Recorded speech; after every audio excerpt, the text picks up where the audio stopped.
Hello friends, I am your host, Carrie Hamilton, and welcome to Bottoms Up, Healing from Trauma That They Called Love. There's a divine purpose for you, and it's time that you discover your authenticity to live on mission. So sit back, relax, and listen up. Today's episode may just be what will set you free.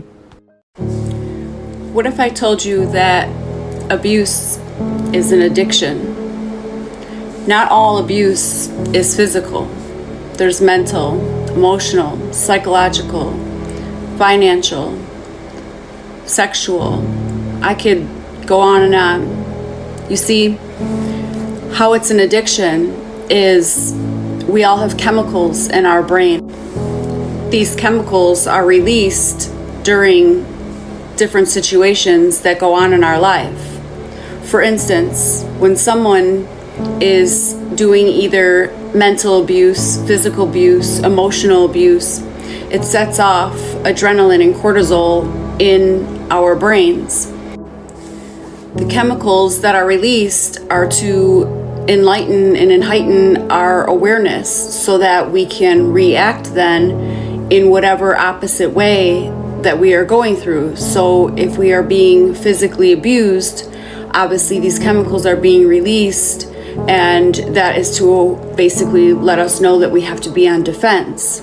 And then on the opposite side of it, if someone is love bombing us, treating us well, we're entertaining in sexual activity, things that we have an embrace of a loving nature or passion or compassion, then our brains release serotonin and dopamine. And these are basically the feel-good chemicals that are released in our brains so that we, again, can react in whatever way that we are experiencing.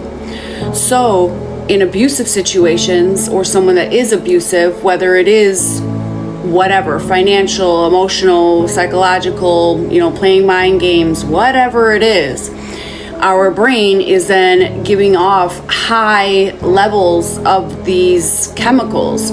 So when someone does love bombing and, they're having sexual activity with you, and then 30 minutes later they're abusing you and telling you that you're a worthless mother or a worthless lover, or, you just insert whatever, you're useless, you're blah, blah, blah, then your brain is giving off of the adrenaline and the cortisol, because it's obviously now saying, hold on, I just had a positive and now I have a negative. These chemicals are the exact same chemicals that are given off during one that is on drugs. So, like for instance, the drug heroin. Many people get addicted to that drug after one or two usages of it, because the high is so incredibly high and they feel so good, just like when someone is having sexual encounters or getting love bombed or whatever. And then when they are off of the drug, they're then on the low, whether they're facing life in general, maybe they're having a hardship in life, or even just the low of life. They're then having the adrenaline and the cortisol going out of their brain, because they're now in that fight or flight. They want to go get the drug again to feel better. Well, when your brain keeps giving off these chemicals at different levels and there's not a set balance of it, like if you're in a peaceful environment or a healthy environment, your levels are even. They don't give off super high levels at one time, causing it to be imbalanced. So eventually in time, your body starts to function in that manner. So when there's trauma or there's something, even in grief situations, when you suddenly lose someone so close to you, obviously you are feeling a huge bit of remorse, and some people can't snap out of that. So then they have that trauma, that PTSD in their life forever, because they're chemically imbalanced. So when you are functioning with highs and lows, with abuse normal, abuse love making, abuse love bombing, this is a huge difference in levels in your brain, and that is where the addiction comes in. Because when you don't have the love bombing, the sexual activity, them telling you sweet nothings because they're trying to win you over to whatever it is that they're trying to get from you, maybe use you again, whatever, your body is craving that, because now you're in the abuse situation, and now your body's saying, okay, well, to feel normal again, I need that high or I need that low. And that is why you stay in what is called the trauma bond, because you are bonded to the trauma, because you are an addict to the trauma and the highs and the lows and the ups and the downs and the love bombing and the abuse. And like I said, abuse is not always physical. It is mental, it's psychological, we are creatures of habit. Anything that we do in life is habitual. So if you put someone in a room and you tell them that they're worthless every single day and that they're not good enough and that they just suck at life, eventually in time, that person believes that, because that is a habitual practice that one has. And so in order to feel normal and to feel at peace, your mind is saying, hey, I'm not normal right now, I'm not at peace. Where's that person telling me that I'm worthless, I'm a loser, I'm a abuser, I'm a whatever? You're looking for that low, because now your brain is saying, hey, we're not normal today, I need to be abused in order to feel normal. So that is the addiction. You are literally addicted to the abuser, and that is why you cannot leave, because your mind is the steering wheel to your life. So your mind thinks that normalcy is whatever you give it every single day. That's why people that want to lose weight, you have to go to the gym every single day. You have to make it a practice. You have to make it a lifestyle change in order for it to become accustomed and to be something that your body is used to, your mind and everything is used to doing. This is why most fad diets don't work, because you don't just eat one portion of whatever and now all of a sudden you're this model skinny person. It doesn't work that way. You have to have it in consistency in a habitual lifestyle manner. And that's the same thing with your surroundings and your environment and what you feed your brain. I've said this in videos before. It's not just food that makes you who you are. What you feed your mind is how your mind has to disperse as well. So if you feed your mind constant negativity and telling yourself that you're worthless, your mind then believes that, because that's all you've been putting in your mind, so that's all your mind has to disperse.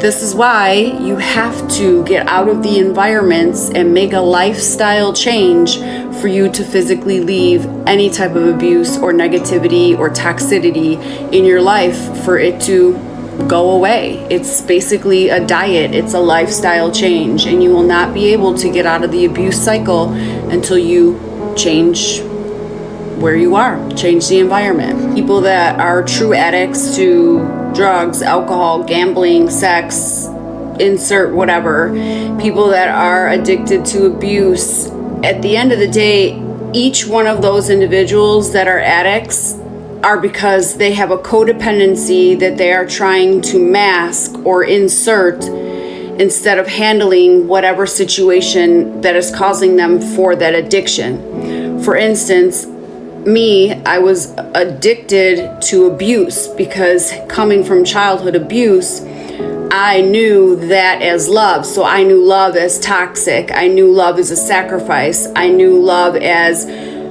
chaos and commotion. So even getting someone that was good for me, healthy, not abusive, I would have never even felt loved if I didn't go through the healing process, because I was taught what love is not what love is. So I was taught that if it wasn't toxic, if it wasn't sacrificial, if it wasn't something that basically made me fight for, then that wasn't love.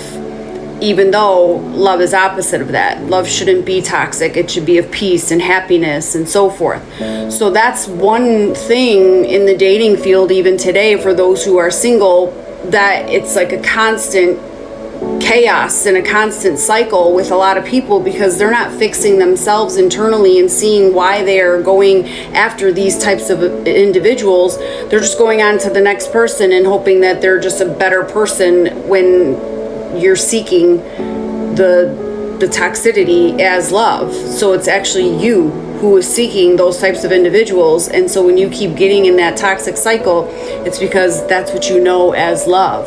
So in order to fix that, you have to heal. You have to heal your inner self and realize what caused me to even think that was love in the first place, and why do I keep entertaining these people? So until I realized and went through the extensive therapy to say, oh wow, hold on, when I was born and what I was into, I had, a father that abandoned me, and then a mother that ended up marrying someone who was abusive because she just needed someone to fill that hole, that father role. And so then that caused me to be raised as toxicity as love. So until I realized that and realized what love truly was, that love is an emotion, it's not a thing, it's not, there's not going to be a codependency of buying shoes and a car and having someone cater to me with money and so forth. Like, that's not love. That is taking a codependency and filling the void of love. So you will constantly be in that cycle of finding more and getting more and looking for something other if you don't fix the initial truth and the initial issue, which is, like I said, I was shown what love is not and not what love is. So what I realized in any type of addiction, whether it is drugs, sex, gambling, blah, blah, blah, the core issue is the lack of love. So all of the individuals, once they break finally from the addiction, if you ask any recovering addict, what made you finally realize that, you had nothing left, and like, what made you snap out of it? What made you give up the drug? And they would say, because I finally felt loved. And that's the same thing going into toxicity and abuse. Like, you finally love yourself more to realize that here you are giving love to something or giving love to someone, but really that void is the absence that you don't have. So I ask you, if you are in a situation right now that you are entertaining someone that is abusive to you, however the abuse is, psychologically, mentally, emotionally, physically, whatever, and or an addict of a drug or alcohol or whatever, what made you feel that you were not good enough to be loved? What makes you feel that you are not worthy of love? Because I will tell you right now, you are so incredibly loved. And you are loved not only by the highest creator, which is God, who put you here on earth. And this is not even to go into a religious thing. I don't care if you believe or not, but I'm telling you right now that you were put on this earth for a reason. And that is because you are so loved and you are here for a purpose. And that is what you have to realize. You have to understand that whoever told you that you were not worthy, or whoever told you or showed you that you were less than, or says even or treats you even in those type of situations, it's because there's an emptiness inside of them that they have to degrade you and they have to make you think that so that they can feel love within even their own self. So they lack love as well. But the truth is, you are loved to the highest count that I could. Like, if I could literally shake you out of whatever the addiction is that you're entertaining and showing you that you are so loved, I wish I could. But where it begins is yourself. You have to realize that the love begins with you by treating yourself as someone to be loved. Because people will treat you the way that you allow them to. And the only person that's going to discover that love is you first. And then others will follow once you love yourself. Today's episode is sponsored by Patsy's Purpose. Can you make a difference? Accepting donations for those in need. Visit us at www.patsyspurpose.com. That's www.patsyspurpose.com. Thank you for joining us today, and we can't wait to see you again soon on Bottoms Up.